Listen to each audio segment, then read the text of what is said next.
ये देखो जी, पॉपकॉर्न की टेस्टिंग चल रही है।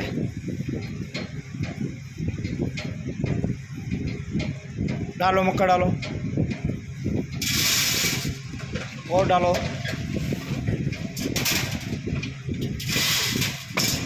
अभी इतनी रहने दो, थोड़ा नमक डालो।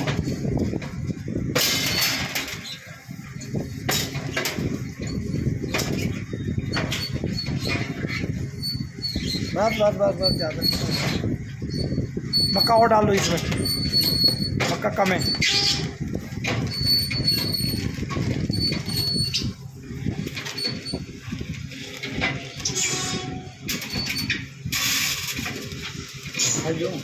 हाँ, मक्का तो पड़नी चाहिए, अभी मक्का तो उसमें बहुत कम है। बंद कर दो।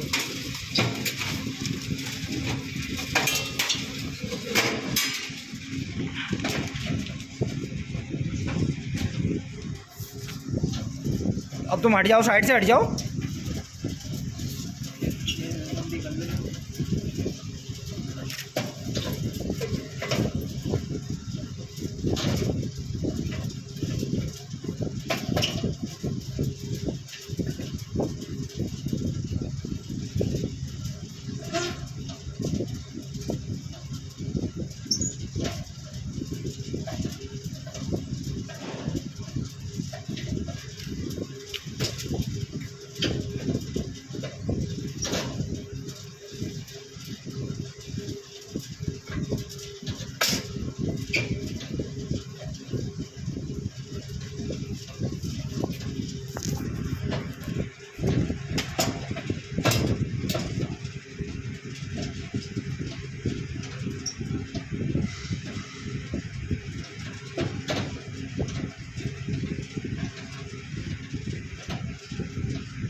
देखो पॉपकॉर्न बन के रेडी है। ये देखो ये हो गई एकदम ओके, पॉपकॉर्न रेडी है। अब इसमें दूसरी बार मक्का पड़ेगी, वो 2 से 3 मिनट में तैयार हो जाएगी।